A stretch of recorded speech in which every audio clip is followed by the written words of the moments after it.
a time that I think about a lot is my dad had ruptured a disc in his back, and he was like bedridden for weeks. It was a whole thing where he had to go to like physical therapy, and I would wake up in the middle of the night just to like help him go to the bathroom.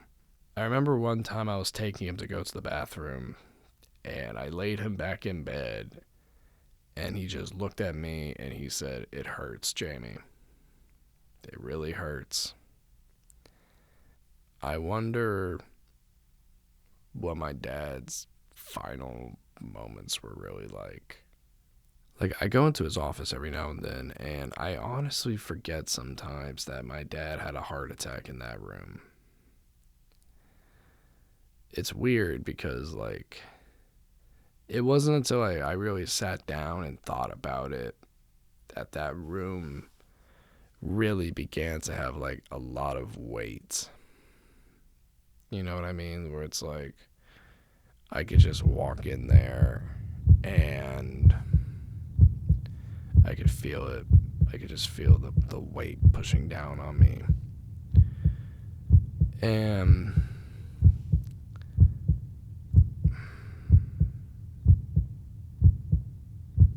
I don't know.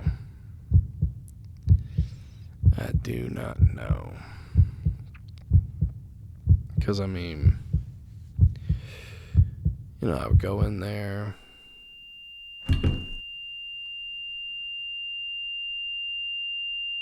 Was he in pain?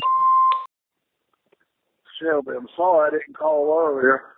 Have a good day today, and I'm proud of you, and I'm sorry I won't be there today, but I'll see you next weekend. And I love you, and take care of yourself, and be good. Bye-bye. I was kind of going through like the worst 2 years of my life. I mean, I had just started working at my new job, and I was starting my first semester at Cape Fear Community College. I wasn't doing anything in film. I was doing like just my general education, and dude, I was miserable. I was going to school, I was going to work, I would go home, I would go to school, I would go to work, I would go home, I would go to school, I would go to work, I would go home, like, and you know, I was just doing that over and over and over and over again. But the part that really made it bad was that he wasn't there. And then I look at the car. You know, from the naked eye, that it's a junk car. Like, it doesn't start.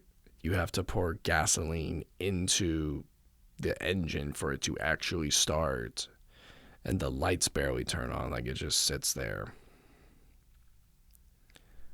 But I look at it, and I know all the history of this car. I grew up with it. I grew up with this car. I would see it every single day of my life. And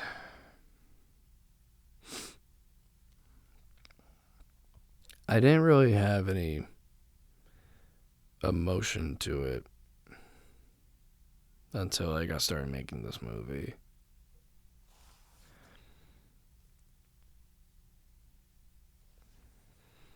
God, I miss you.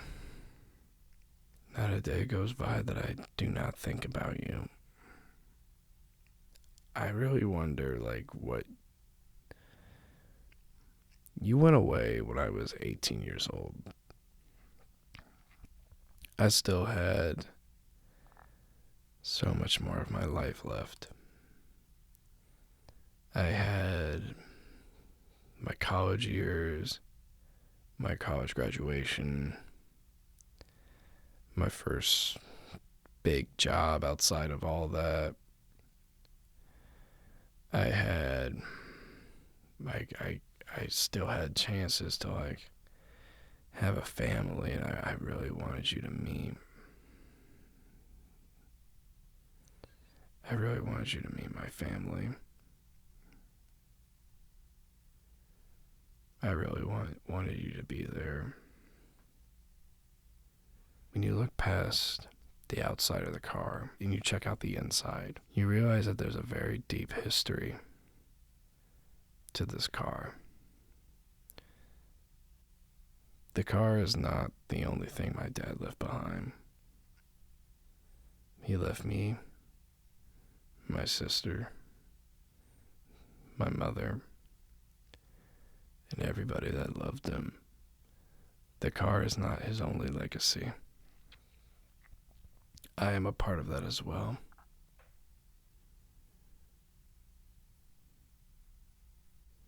I miss you, Dad.